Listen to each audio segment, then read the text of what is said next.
Good morning, everyone. Thank you, Chairman Dow. We are here to discuss our financial outlook as a city government, to reflect on where we've been, where we stand now, and where we are headed. This time last year, we were gearing up for what was easily one of the most challenging budgets in Chicago's history. We intentionally called it our pandemic budget because every aspect of our revenues and thus our fiscal health was dramatically and negatively affected by COVID-19. Our shortfall, which was massive, and our forecast reflected the largest budget gap in history. Simply put, we were hurting. We had a steep hill to climb and no easy choices to get to a balanced budget. But we used that same resolve that we had used through the pandemic. We did not shy away from hard choices. We made the tough calls to close that shortfall, and we emphasized the need for fiscal discipline. We did not take the politically easy, but ultimately disastrous decisions that many urged. Drain our reserves, the rating agencies be damned. Cut services in a time of pain and great need among our most vulnerable. Defund our police department despite the rise in violence, nor choose options that would have further burdened our businesses or driven them out of the city altogether. We did not take the politically expedient path of least resistance. Instead, in order to overcome the significant challenges and obstacles, we took the moment for what it was, an opportunity to make meaningful, transformational change in our communities and the lives of our residents through strategic investments and dynamic programming. Instead of succumbing to the pressure, we did the exact opposite by tackling these issues head-on and getting to work. We were forced to do it without any help from the former federal administration. We made important catalytic investments which reflected our values of equity and inclusion. We made place-based investments and investments in our people that continue to propel us along an economic recovery that left no one behind. Regarding our place-based investments, we notably created a long-term capital plan, the first of its kind in years, which provides multi-year resources to repair roads, bridges, and tunnels throughout Chicago. This commitment allows us to make multi-year commitments which enhance planning and efficiencies over multiple construction seasons instead of lurching from year to year without a long-term plan. This $3.7 billion plan has already produced hundreds of good-paying jobs, union jobs, and we have brought needed infrastructure improvements to neighborhoods all across the city. And we helped to reduce our heat dome by planting hundreds of new trees in neighborhoods and arterial streets. Seems like a little thing, but we know the dangers of climate change and how important trees are in an urban environment to offset the dangers of arising from too much concrete and asphalt. And communities benefit enormously, not just from the shade, but from the beauty that the trees provide. Even during a pandemic year, we continued to make good on our signature economic development program, Invest Southwest. We continue to leverage public and private partnerships with tangible investments in Bronzeville, Inglewood, Austin, Auburn Gresham, and other neighborhoods. We will invest $750 million to transform, beautify, revitalize neighborhoods with retail, affordable housing, streetscapes, green spaces, and more. We also continued breaking ground and cutting ribbons on projects funded through the Neighborhood Opportunity Fund, which awards grants to projects that will have a catalytic impact on our neighborhoods and lead to the construction or rehabilitation of new and existing public commercial spaces. And understanding that our residents were still hurting because of these challenges exacerbated by the pandemic, we made investments that brought relief to individuals, families, and neighborhoods. We supported our youth through programmatic investments like our first of its kind Chicago Youth Services Corps, which offers young people year-round opportunities to serve their communities even during the pandemic.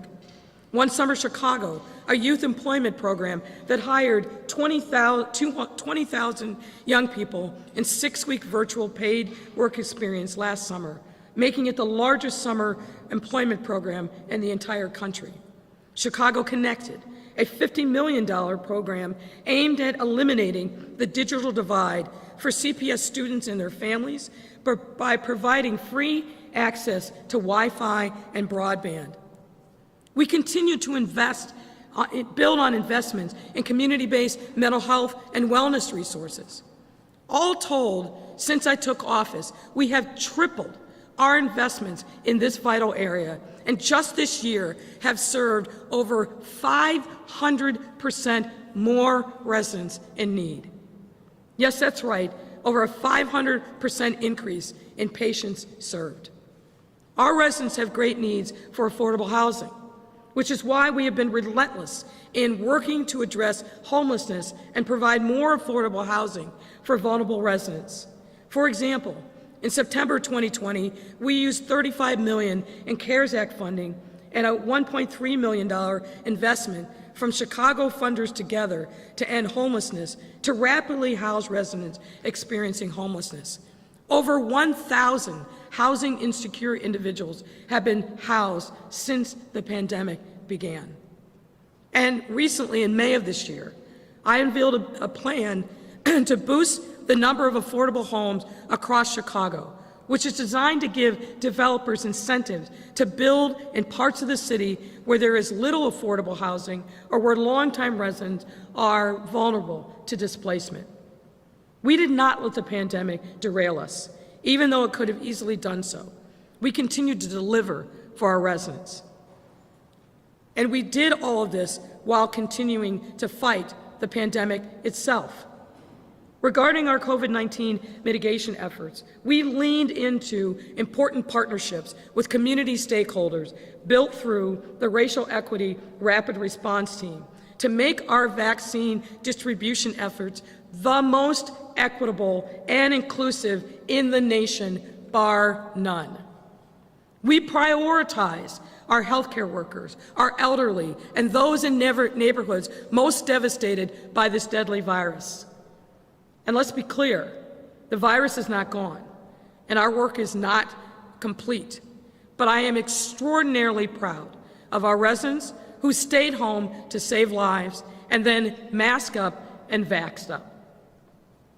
My fellow Chicagoans, when the going got tough, we dug in our heels and fought tooth and nail to not only get over immense challenges we were facing, but we did not shy away from laying the foundation to vanquish them once and for all. That hard but essential work absolutely must continue. We need to continue putting in place stable, long-term supports that will allow our city and our residents not only to survive, but thrive long after this pandemic is over. One of the harsh lessons from the pandemic is neglect is not cost-free. If you avert your eyes from the hard truths, you will still pay, and frankly, more harshly than if you make the tough choices on the front end. When we are talking about life and death, there is no kicking the can down the road. We learned that. We learned that lesson when decades of neglect showed up in ICU rooms and in the morgue. You know this because you live this, but it bears repeating. We've had far too many dark days and long nights of late. To date, we've lost over 5,600 Chicagoans to this virus, and I hope you join me in continuing to pray to the good Lord that these souls are welcome home and that He watches over their families and their loved ones. We've also experienced pain and loss of a different kind. The loss of a job, the loss of a business, the loss of health, the loss of life due to our other pandemics of gun violence and opioid abuse. Make no mistake, our lives, our existence is still in transition. And it is up to us, each and every one of us, to chart a new course, a different direction, because there is no going back. And that is precisely why the last thing we need right now is to be divided. In this moment, our city is once again grappling with long-standing, or more accurately, long-simmering issues. Issues that the cynical may exploit for a variety of reasons, but issues that we dare not continue to let fester, or they will rip us apart. Top of mind, given recent events, are issues around community safety and policing. Sadly, the battle lines have been drawn. Some say that we do not do enough for the police. We do not respect them, and that we're handcuffing them from doing their jobs. While others say we do too much for the police, and that we never hold them accountable for what they do, particularly in Black and brown neighborhoods. This divisive rhetoric and debate doesn't solve any crime, doesn't feed anyone who is hungry, doesn't house anyone who needs shelter. But what it does do, exploited by those who are cynical, is keep us from focusing on what we need to do to heal our city to be able to move forward. I say again what I said this past weekend. Stop. All of you, all of us. Just stop. This constant strife is exactly what we do not need in this moment or any moment. Instead, we need to come together to find healing and prepare to take down the common enemies threatening the safety and well-being of our communities and our residents. To paraphrase the great poet Robert Frost, the only way forward is through. And in this moment, the only way through is together. We sacrificed and we endured, but nonetheless, we persevered and were able to make lasting, positive changes across each of our 77 neighborhoods against a backdrop of this terrible pandemic. Let this be a lesson that we carry forward. That was no small feat, nor was it by mistake. Rather, it is the direct result of our hard work and our unbreakable commitment to rooting equity and inclusion at the heart of everything that we do. As a result of this incredible work and partnerships, we have indeed begun to turn the corner on this terrible crisis and are still poised for a strong, robust, and equitable recovery. We know this is true for several reasons. For example, in July 2020, we became the first city to publish a comprehensive economic recovery plan detailing our pathway out of the pandemic, a plan that has been called upon and used by other cities across the country. At several points throughout the summer and fall of 2020, our city was the most open big city in the country. And we still have the highest vaccination rate among adults and the most equitable vaccine distribution system in the country. And back of June of this year, when we opened on June 11th, we became the largest fully and safely reopened city in the country. And that's because of the hard work of all of you. It's important as we look to the fiscal future to note a very important point about our economy. We are truly the most diverse economy in the country. That means we are not overly dependent on one sector or another.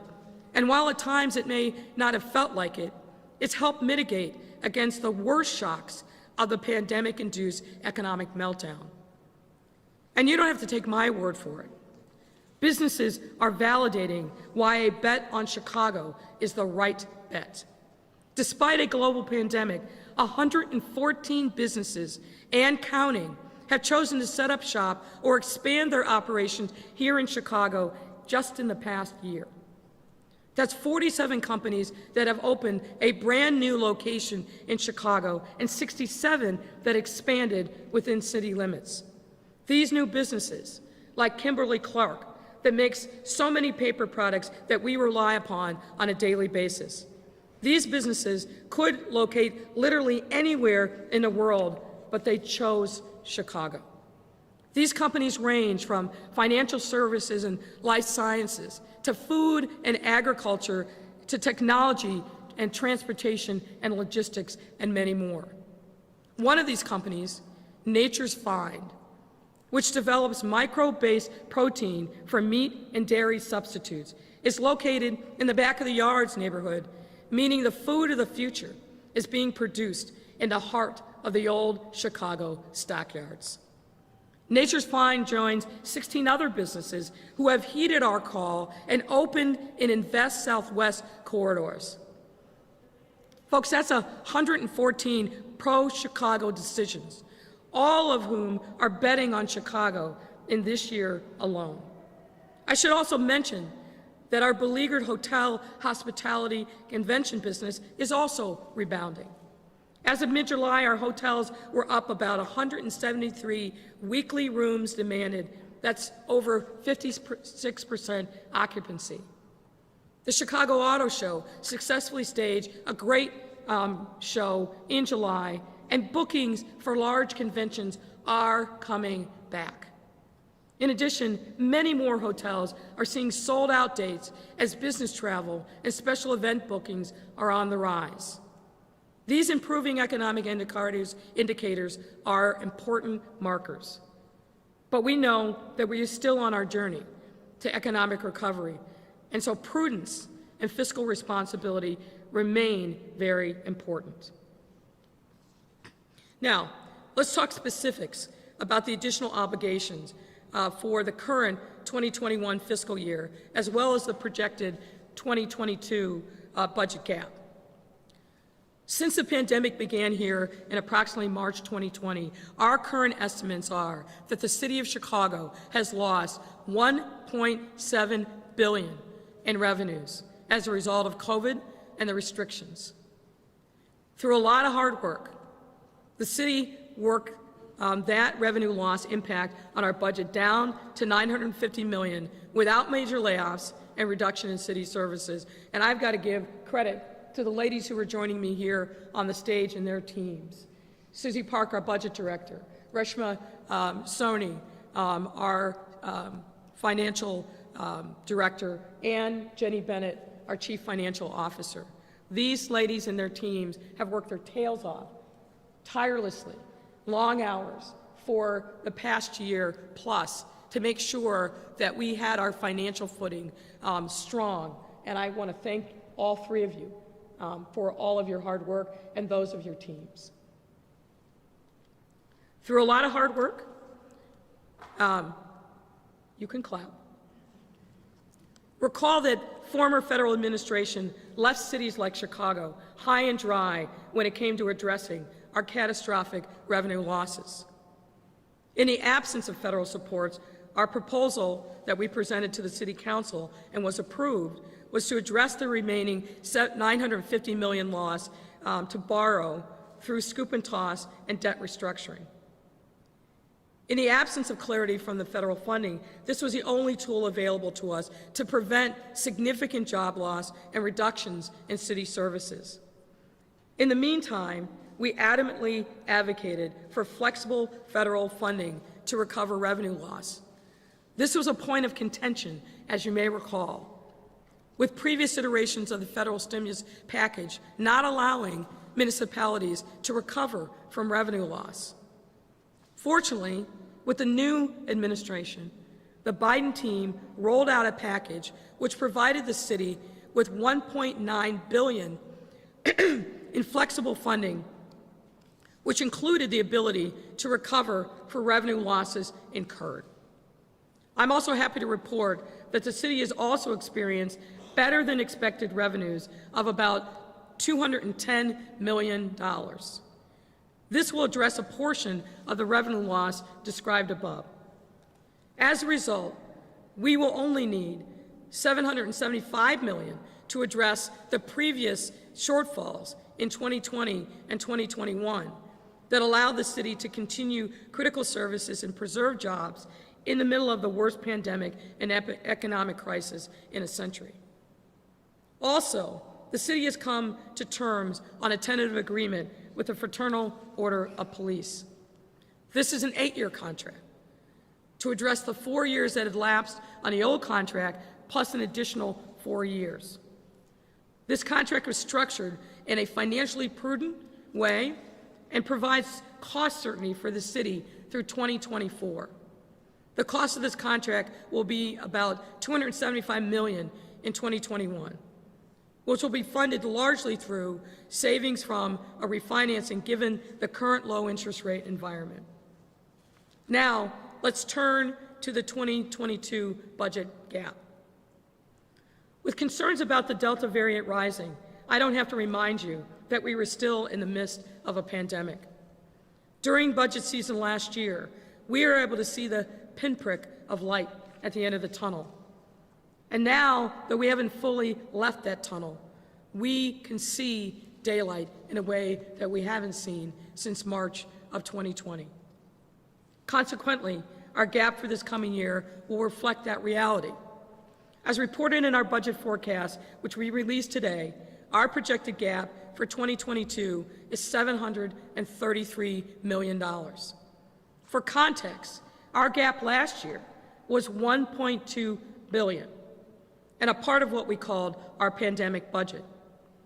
Doing the math, this $733 million projected gap for 2022 is 40% less than the projected gap for this year, 2021, meaning that we have shifted from a pandemic budget to a recovery budget. We still have hard work to do in order to close this gap, but this figure is yet another great indication that our city is fiscally bouncing back from this crisis. It is also indicative of another accomplishment we've been working towards. In 2022, we will climb our pension ramp, and for the first time in our city's history, all 4 pension funds will be paid on an actuarially determined basis. This is great progress, folks. It was just 2 years ago that we faced a $1 billion pension ramp, which was owed in 4 years. So once again, all signs are that we are indeed turning the corner of this fiscal crisis, but recovering from its financial fallout is only half the battle. We must also recover from the social fallout as well. Looking beyond finances and retaining our focus on making meaningful investments in the lives of our residents and the communities they call home. We must do both. That's what this moment calls for. This moment thus demands that we take bold and transformative steps.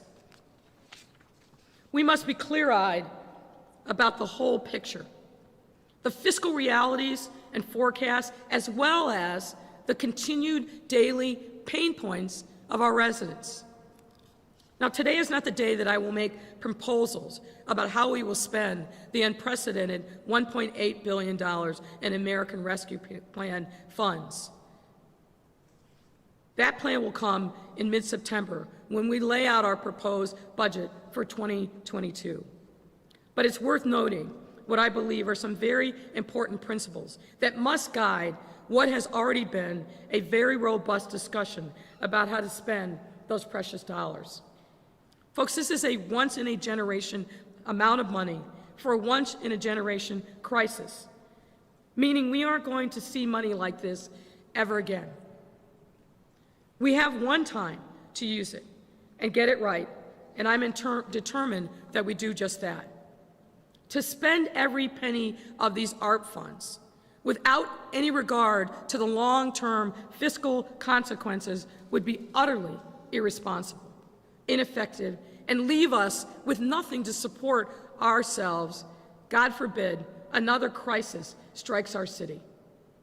We know that planning only for the short term simply doesn't work. And all too often, creates other catastrophes down the line. To give an example, look no further than the 2009 parking meter deal, which I think is safe to say was the worst municipal finance deal of all time. This infamous deal provided the city with an upfront cash payment of $1.16 billion to alleviate the then budget challenges. But that money was spent in 3 years because of a failure to make hard but necessary choices to address structural fiscal challenges and look down the road at the fiscal crisis that were clearly looming on the horizon. That disastrous deal also privatized street parking for the next 75 years, essentially giving the Chicago Parking Meters Company a monopoly over the system and forcing our city to lose out on a huge stream of revenue for decades. It is a decidedly one-sided deal, favoring the vendor and not the city, and as a consequence, over the life of this deal so far, the city has had to pay the vendor over $100 million in true-ups since its effective date. The parking meter incident is just the beginning. Because of the politically expedient but poor choices that were made about how to use the parking meter deal proceeds, the predictable further shortfalls were addressed through a series of scoop and tosses and draining reserve funds. The expression that those who fail to learn the lessons of history are bound to repeat it resonates when we think about that history. We must learn from the lessons of the past, continue to be fiscal fiduciaries of precious tax dollars, and not simply live for the moment without any regard for the future.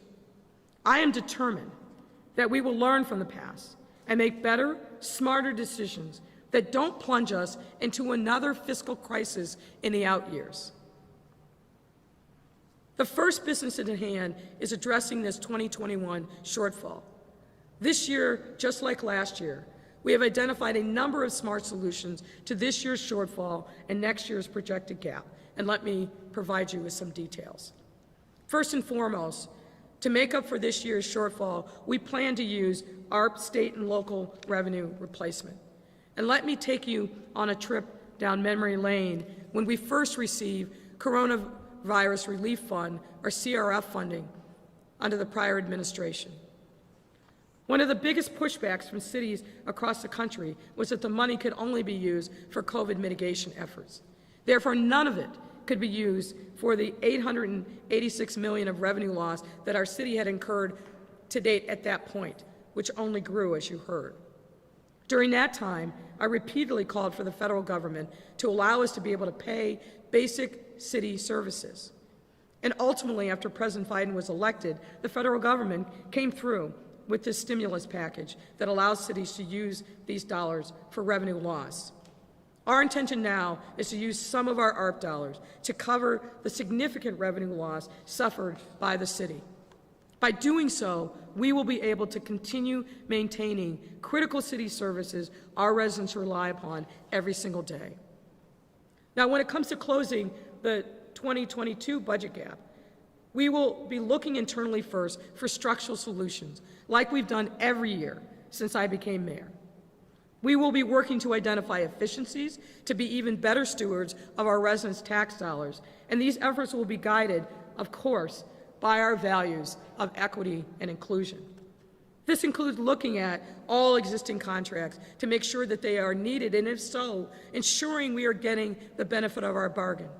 We will also further scrutinize contractual relationships to make sure that we are doing business with people who share our values around equity and inclusion, and making sure that Chicago residents are first in line for the jobs that are produced by those contracts. For months now, we have also engaged with residents and stakeholders all over the city to better understand at a hyper-local level the continued need of our residents. Lots of money has flowed through Chicago since the pandemic hit, but we know that there are still significant needs that are unmet, and some folks simply weren't touched by those dollars. and they need to be. That work of engagement and listening is ongoing. But some clear themes have arisen, themes that must guide our decision-making on how to use the ARP funds to set our residents up for a robust recovery.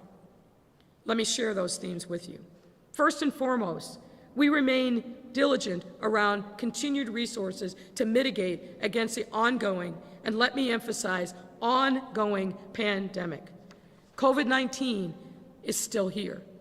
It is real and remains incredibly deadly. The Delta variant punishes the unvaccinated.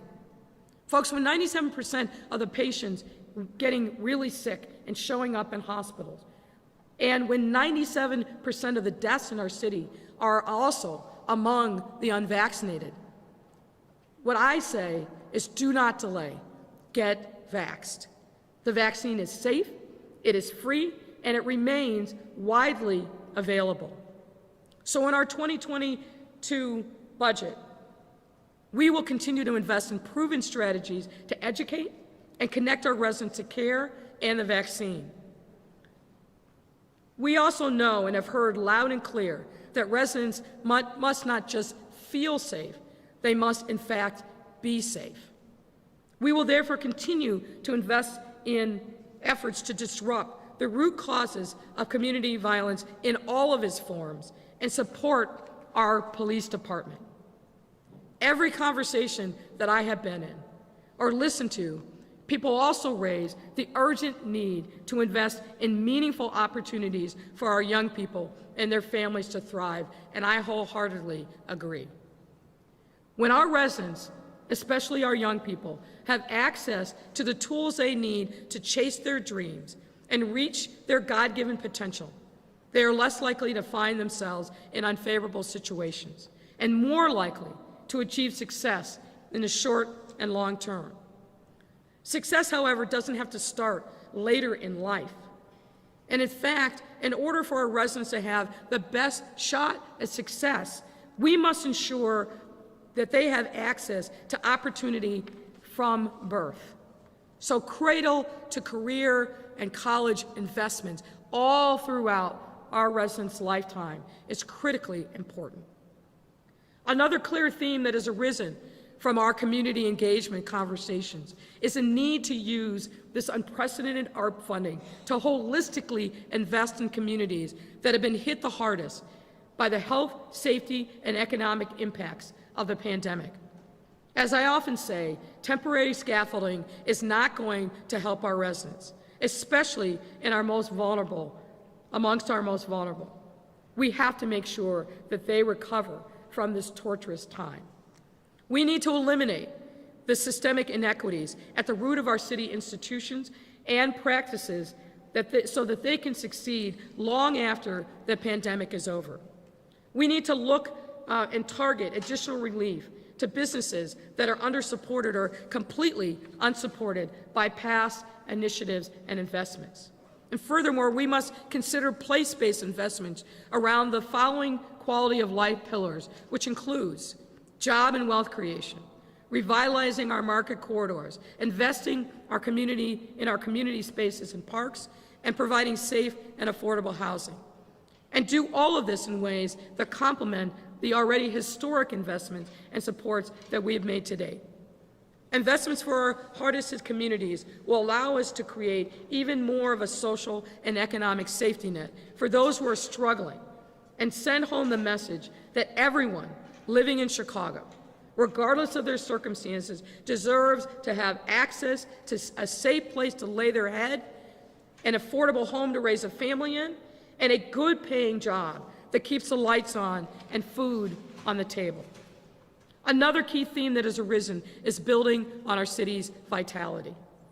As soon as COVID hit our city, we went to work to not only protect the health and well-being of our residents, but also the health and well-being of our economy.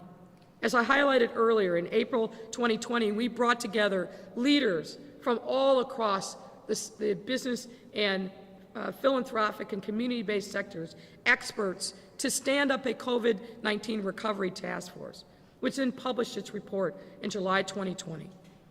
This detailed our city's pathway out of the pandemic. This pathway must be one that allows Chicago to reopen, to rebuild, and become better than ever before, as well as to allow us to meet the needs of residents and promote population and inclusive economic growth. We will be able to accelerate this mission by making investments in efficient and effective government to improve system, infrastructure, and fiscal measures. This includes budget debt relief, maintaining and improving city services, and deploying navigators to ensure residents and businesses have access to the supports that we are providing. When we have an efficient and effective government, we are able to better provide city services and better navigate deficit challenges, thus ensuring that our city is able to run smoothly, efficiently, and to prosper, all on behalf of our residents. These are the broad areas of investment residents and other stakeholders have been telling us that they would like to see. A lot of very solid ideas and innovations is coming from tables and discussions led by residents who have come to the table to offer their ideas. We have and will continue to listen. I also want to talk about how we will address some immediate needs now and not wait for the passage of the 2022 budget. Today I'm announcing a set of additional investments we will make in what we've been calling our COVID-19 bridge funding, because it will build a bridge to the investments we plan on making with the ARP dollars. This is a nearly $40 million set of investments. It's residual from our CRF funds, which again were initially restricted on use to COVID-related expenditures only.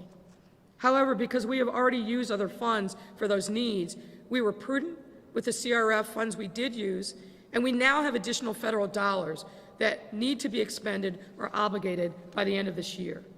We intend to use this leftover funding for the following additional expenditures: $5 million more for youth services, $9 million more for small business assistance, $9 million more for student re-engagement grants and navigation to services, and $14 million more for child care assistance. This additional funding, as well as the investments we make with ARP dollars, will help our residents get back to work and climb above this crisis on the ladder of upward mobility. We've been through a lot over the last 17 months, but time and again we've been able to rise above and make significant headway in overcoming the challenges that have threatened to slow us down or turn us around. That's because of willingness to work together. Mayor with city council members, but also with our residents and other stakeholders. So just like in previous budgets, community engagement has been and continues to be a significant and meaningful part of our budget process this year. In early summer, we started listening sessions with sector stakeholders to hear from people working in a variety of spaces, from early childhood to the arts, the faith community, and violence prevention, just to name a few. Then we broadened our lens and began a series of public discussions. Those started last Saturday, August 7th, when we held the first of 3 budget engagement forums for residents to weigh in on what they want to see reflected in the budget. And there will be more. 2 more today, 2 more this week. 1 today on August 11th and another tomorrow on August 12th. Through these various forms of engagement, we will be able to create a budget that addresses the wants, the needs, and concerns of our communities, not just now, but going into the future. So I urge everyone tuning in to make sure that their voices are heard at one of these events. In the meantime, we will be gearing up for the 2022 budget to be introduced to City Council next month in September and hopeful passage at the end of October. I want to thank my friend and colleague, Alderwoman Pat Dow, who is the chairman of the Budget Committee, who probably better than any other member of City Council understands the necessity of making sure that our budgeting process reflects the needs of our residents. She has already put in a significant amount of work to listen to her colleagues and solicit input and information, and she will be on the front lines of this work. So we owe you, Pat, a debt of gratitude for your selfless service to our city, the work that you've done through the Budget Committee and more work to come. So thank you.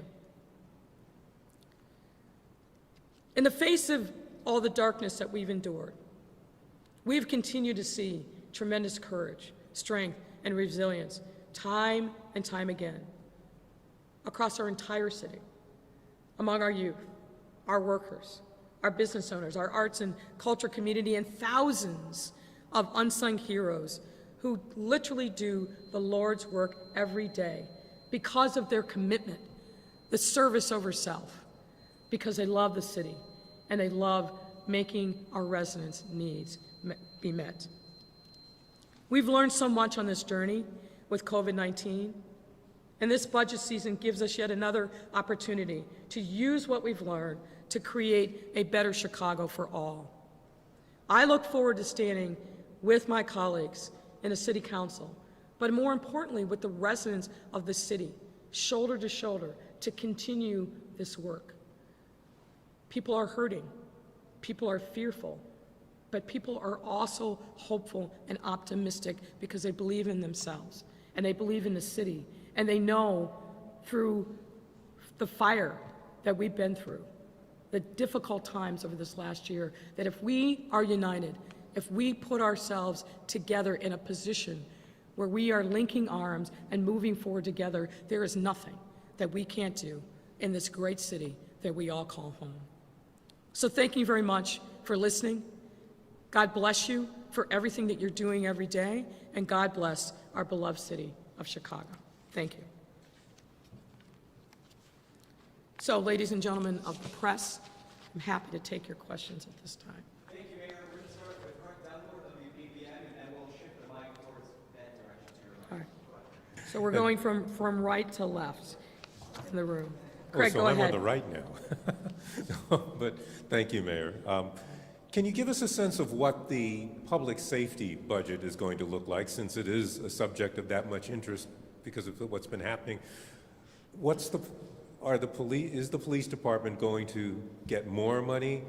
And in connection with that, the idea of shifting some of the things that police have to handle to mental health professionals, what is that going to look like in this new budget?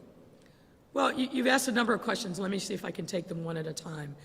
First and foremost, the work of diverting certain calls for service to other providers already started. You'll recall that in the budget for 2021, we launched two concepts that are being piloted. One is a co-responder model that matches up the police with social service providers, particularly mental health calls, where I think we all believe that the clinicians should be the lead, but with some police support. Also included in the 2021 budget is another kind of alternative response that has clinicians and experts, particularly in mental health and opioid calls, being the front and center of that without any police assistance.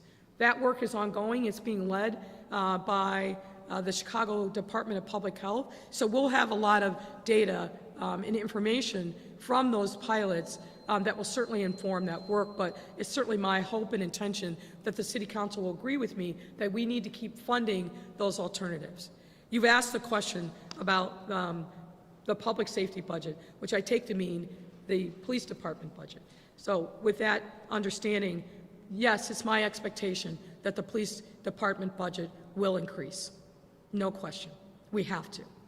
We have to make sure that we are continuing to provide resources to recruit the next generation of police officers, and in particular make sure that we're doing that recruitment in a way that reflects the diversity of our city. So I expect that the police department itself will recommend a more fulsome recruiting process and team of permanent officers that go across the country to recruit the best and the brightest talent, in addition to making sure that we mine the opportunities here in Chicago for talent. We haven't done that before, but we will do that, and that will be part of the proposal.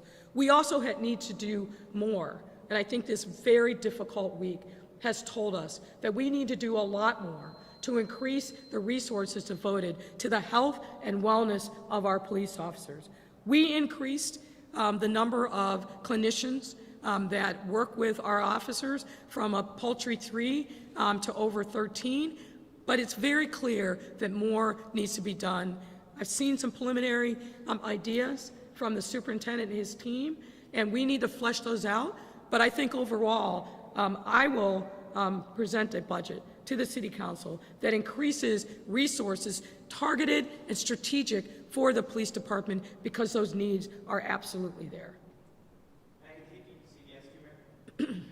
Hi, good morning. Along Good the morning. same vein, I did want to ask I'm you... just going to ask you to speak up a little bit. sorry about that. Go ahead.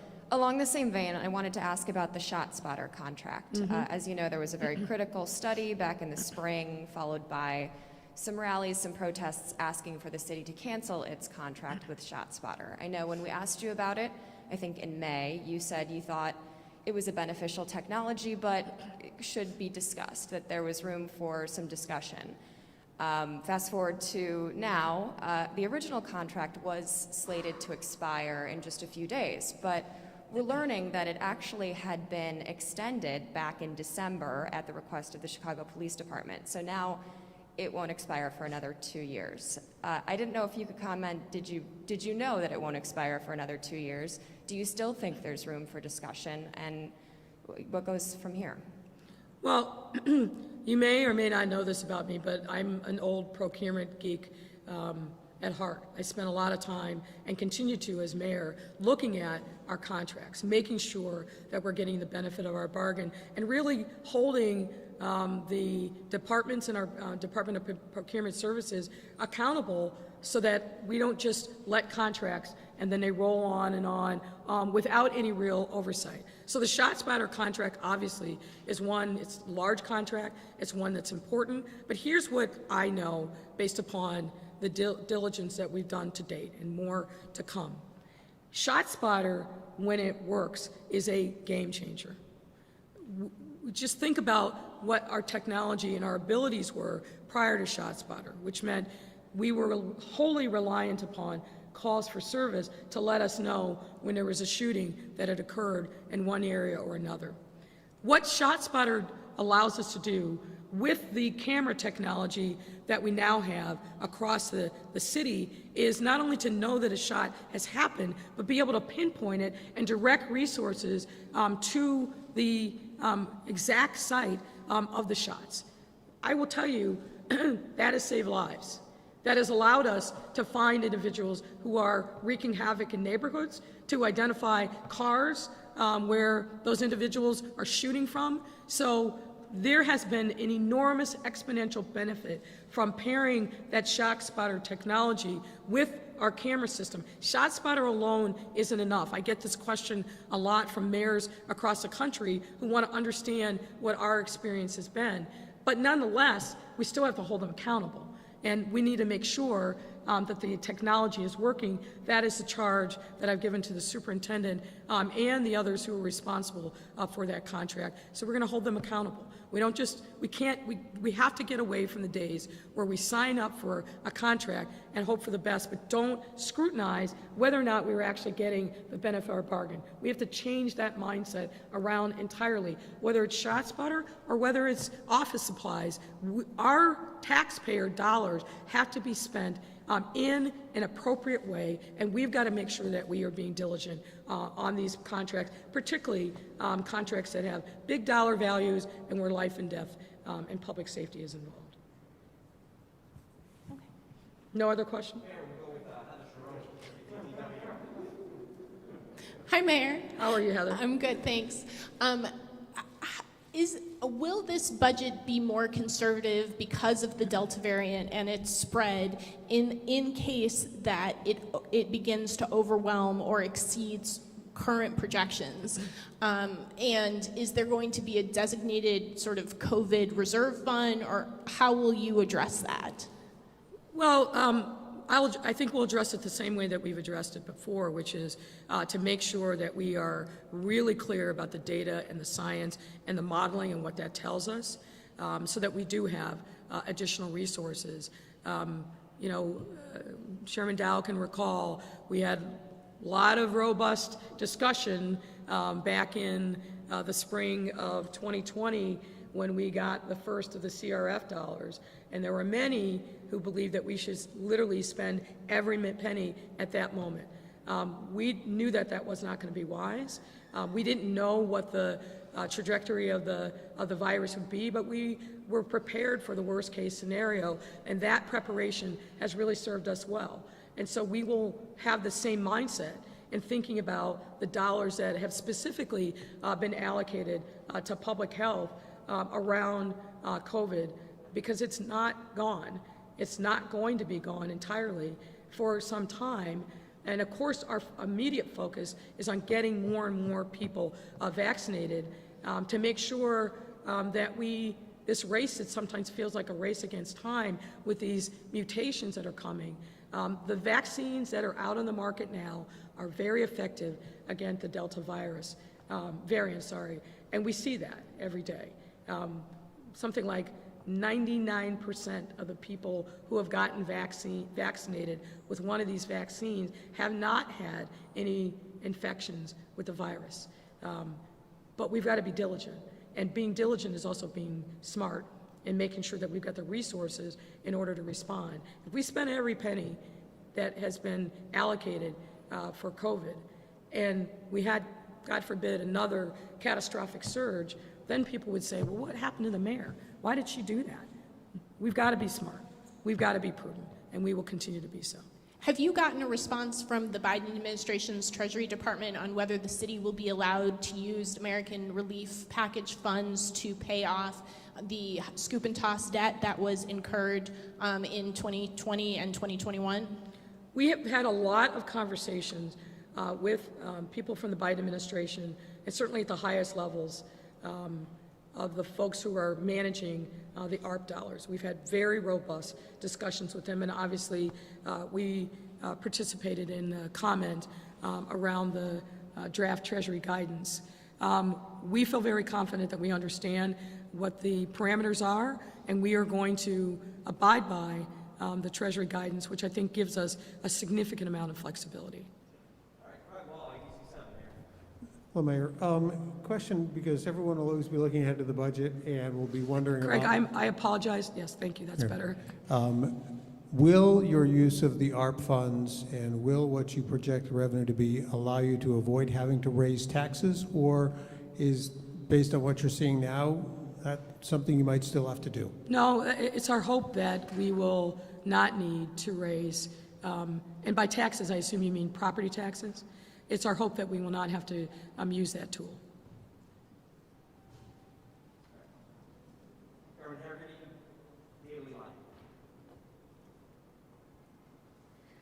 Hi. Hi there. So is it still expected that about half of the ARP money will go toward paying down debt? And how do you balance that with calls from some aldermen and, as you said, residents in the engagement forums that they want, the money going towards neighborhoods, or they want to see that money directly?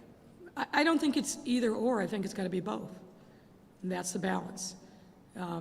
What the specific dollar amounts are by category, we will determine through our discussions with members of the City Council in drafting the budget, but also be responsive to the needs of our residents.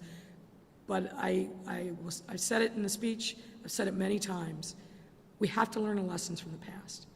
If we spend every dollar, we will be in a world of hurt. And then those same folks who are calling for spend everything now will say, but please don't do this later. We know what the horizon looks like for us in the next few years. That's our job and our responsibility. And really, again, these ladies have done a tremendous amount of work and looking at what the horizon looks like, understanding what our long-term financial obligations are, particularly around pensions, but also other expenses that are coming down the road. So we share that information with members of the City Council. We urge them to look at the bigger, larger picture, and we've got to do the right thing, which means a balance between continuing to attack our structural budget deficit, continue to make sure that we climb that ramp as we are obligated to do under state law, but also recognizing that there's real hurt in our communities, and that when we expend the dollars, it's got to be in ways that are catalytic, not just for this season, but for years to come.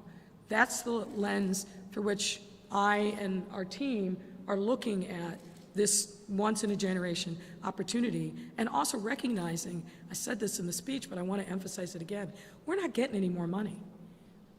You see on a daily basis what's happening in Washington, D.C., how it's so difficult to get agreement on things, even when there's bipartisan consensus in the country. It's still difficult to get Washington to agree.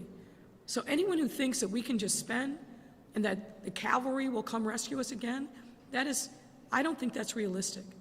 So we've got to deal with the here and now, the reality that we have in front of us, which is an incredible opportunity, to be sure. But we've got to spend this money in a way that recognizes the lessons from the past, places emphasis on being fiscal fiduciaries of our precious tax dollars. That's money coming out of hardworking men and women's pockets in our city, but also addressing those pain points that I talk about that are real and profound across a lot of neighborhoods.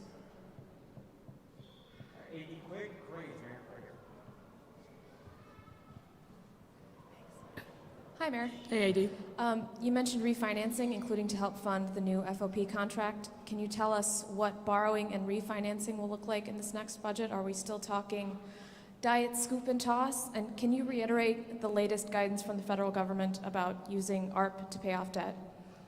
So I will start, and then I will call up someone who's smarter on these issues than me, and that's our CFO, Jenny Bennett. I believe, based on my conversations with folks at Treasury and elsewhere, that we have a lot of flexibility to address our revenue loss needs. And as I said before, we're going to follow the guidance and the advice that we've been given about how to do that. Certainly, we're looking to other cities. A lot of other major cities like New York and LA, for example, have fiscal years that start July 1. So we have the benefit of looking at those budgets and what they've done and how they've used resources. So that's going to be important. But as I said, we're going to be very careful to use the funds in compliance with Treasury. We expect to be audited, and we expect to come up with a clean bill of health. Jenny, I don't know if you want to add any more detail. Oh, and you also asked about the FOP contract. The first tranche of that, we had allocated some monies for in the 2021 budget, and we're going to use that and refinancing, as I mentioned, to address some of the retro pay issues. Jenny? AD, the refinancing for savings is not, I think you're referring to a scoop and toss light. There are going to be savings in every year, and debt service will be lower than the existing debt service in every year. It's a great time for the city to be in the market now. Our credit spreads have come in significantly since last year, and interest rates are very low, and we're taking advantage of low current interest rates. And we're moving on to somewhat off topic. I'm assuming that you've asked us all whether or not we had on or off. That's fine. And I absolutely realize this is a budget speech. No amount of money for the police department is going to bring back Officer Ella French, but could you address what happened Saturday night and the officers who turned their backs on you? So here's what I'll say about that. By all accounts, Ella French was an incredible person. Extraordinarily hardworking, and a great colleague. She exhibited, I think, all the attributes that we really want young people to do, which is dedication, commitment, hard work, service over self, a lot of sacrifice. Her mother said it, that she loved the job. There was a lot of emotion running that night. There were hundreds of officers who were there. I met and talked to many of them. And there was a lot of emotion from the range of the spectrum, from total despair to anger and rage and kind of everything in between. And that's to be expected. This is a really hard loss. A really hard loss for her unit and her team, who are themselves very young and who may be experiencing personal loss for maybe the first time in their lives. So I think that the most important thing is that we honor her service, we support her mom and her brother, and that we pray every day for the other officer who was injured and still hospitalized, and his family.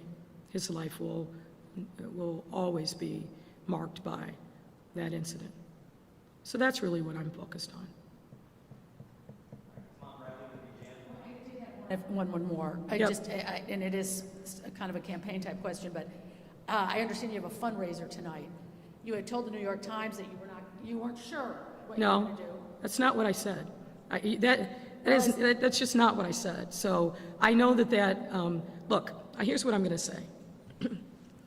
There have been people, maybe some in this room, have been writing my obituary from day one and have been piling on, trying to suggest that the world is falling apart politically for me. Here's what I know. I am focused on the job at hand, and I believe in preparation. What I said to the New York Times, if you actually listen to the entirety, because I've had people that called me to say, why are they saying you said you're not going to run? I said, I have no idea, because I didn't say that. If I were saying right now that I was running for re-election, you people in the media would be saying, oh my God, in the middle of all these crises, can you believe how craven and narcissistic the mayor is? All she cares about is herself. That would happen. I see people in here that would absolutely do that. What I said is, this is really hard. It's been really tough. And it's not a gimme. I think the fact that there are so many mayors across the country who are making the decision not to run for re-election really speaks to the moment that we're in. We are facing unprecedented challenges, unprecedented, for which we are doing our best. I am doing my best every single day.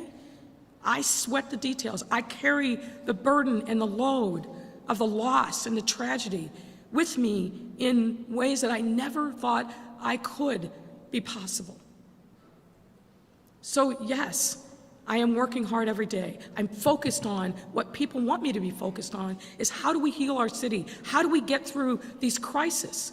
And I'm not spending every waking moment thinking about my re-election. I'm just not. There will be a time and a place for that. My wife and I and our daughter will have that conversation. We will huddle with close friends, but now's not that time. Folks, there's a whole statewide election that has to happen before that time comes for me. So yes, of course, I feel it's important for me to be prepared. And I have every expectation that we will look to the future.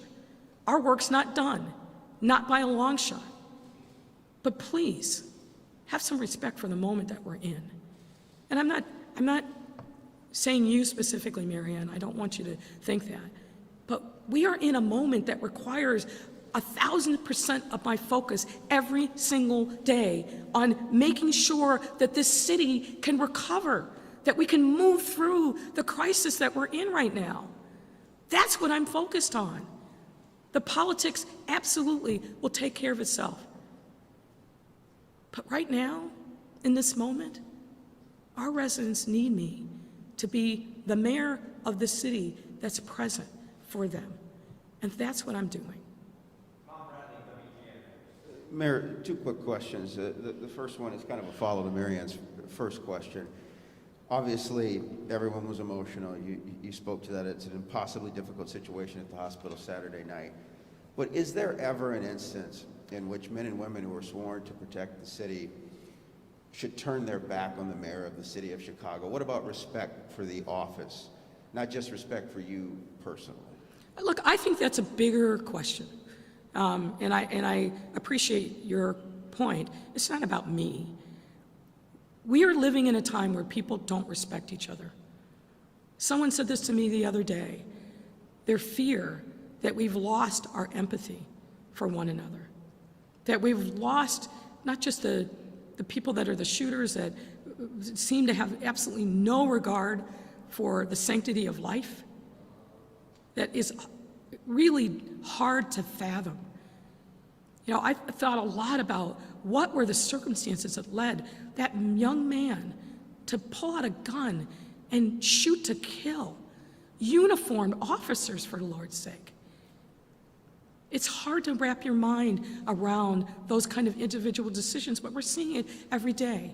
But larger than that is this moment where people feel like it is their right to spew hatred at everyone that they don't agree with, or make fun and mock, usually anonymously and cowardly, from social media.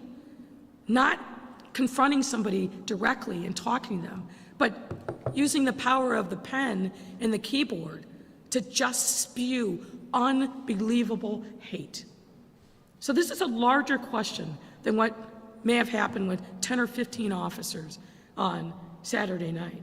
It's why do we think it is okay for people to engage in such nasty, vicious talk, orally or worse, on social media, and then have it repeated by media as if it is fact and true. I've said this before, I think the media plays a very important role in our democracy. But you lose me when it's a race to the bottom, and it's all about the fight, and it's all about the conflict. I gotta tell you, some of the reporting I've seen this week is just sickening. We all need to ask ourselves what we can do better to show our people everywhere that we have the capacity to be human beings again. There's a woman who died earlier this summer, and I had the privilege of speaking at her funeral. I talked to several of her friends to get some better insights on her. One who'd done tremendous things to contribute to her community, the Chinatown community notably. She's on her deathbed. She knows her days, and maybe her moments are numbered. But still, she had one wish and aspiration for us, which is that as Chicagoans, we learn to love each other and fall back in love with each other more deeply and stronger than ever. She gave us a gift, and a gift that we dare not squander. So the larger issue is people have to be better humans, better human beings. And it doesn't matter if they're police, it doesn't matter if they're an elected official or a reporter. We need to be better humans to each other. Officers are upset that the first Deputy Superintendent, Eric Carter, they say did not wait for the bagpipers Saturday night before taking Officer French's body to the medical examiner's office. Did you know that that happened, and what do you think about that ritual being skipped? So, thanks for listening, Taman. But I'll answer your question anyway. The reporting on that is just not true. It's just not true. With COVID protocols, the coroner has made a lot of new restrictions on what can and cannot happen at the morgue, is my understanding. I didn't know anything about this, obviously, on Saturday night. I was focused on supporting Ms. French and making sure, frankly, that the officers that were coming were getting the kind of treatment, because there was a lot of emotion that night, and we needed to make sure that the EAP resources were focused on the people that were obviously really struggling. That's where my focus was that night. But I heard about this thing. It's not true. And again, Eric Carter is an incredible public servant. He is a dedicated veteran. He takes his job very seriously. But what people don't like is he wasn't part of the Friends and Family program. He just did his job. And he came up through the ranks and he worked his tail off. And now he's the first deputy. There was no official honor guard. My understanding is there was no official honor guard that night. There was, I'm going to choose my words carefully, I think well-meaning, but not well-organized group that wanted to hijack the procession, which would have meant that the family would have been delayed exponentially in getting to the morgue. And again, given the new restrictions that the new coroner has put in place, that wouldn't have been fair to them, and they may have lost an important window of time. So a call was made under those circumstances to focus on the family. Eric Carter made the right call. I support what he did, and I'm horrified that in this moment, people are trying to savage him for whatever agenda or purpose. And I would just caution you all, be careful. Be careful. Check your sources. Make sure they're accurate. Get the right context. Because I know firsthand, it's really hard when the media becomes ferocious in propagating a story that's just not true. And Eric Carter deserves our respect and our thanks for his service, both as a Marine and now as a police officer for many, many years. Mayor, Craig Wall from ABC 7, off-topic question. No question Mayor, from Pratt? No question? Okay, go ahead, Craig. Do you have an update on the other officer's condition that you could share with us at this point? Yeah, my information is as of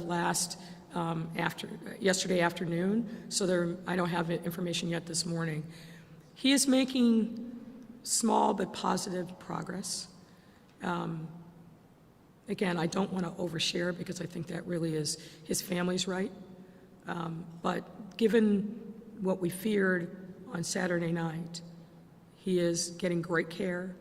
He's surrounded by a family that's loving and praying on him, and a lot of colleagues who are pulling for his recovery, and he is making some incremental progress. And you were talking about respect earlier. Can you respond to the criticism that has been made of you that you forced your way upstairs to see that officer's family when his father Craig, had asked you know what? not to? I'm not going to respond to that. I don't force my way anywhere, and that's offensive, frankly, that you would ask me that question. Heather Sharon with an off-topic. I mean, just think about it, Craig, for 10 seconds. I just sat here and talked about the fact that we've got to be really careful, and you have to be really careful in your reporting and be responsible. And you just keep lobbing this nonsense that's offensive and insulting and really does a disservice to the moment that we're in. My role as mayor when I go to the hospital is to be there to show support, to make sure that city services are there and we're being responsive to the needs of whoever it is. So come on, give me a break. It's just, what else? What else are you going to mine from the bottom of the chum barrel? Come on, you're better than that. You're better than that. You're better than that. Go ahead, Heather. Thank you very much, Mayor. Appreciate it. Thank you.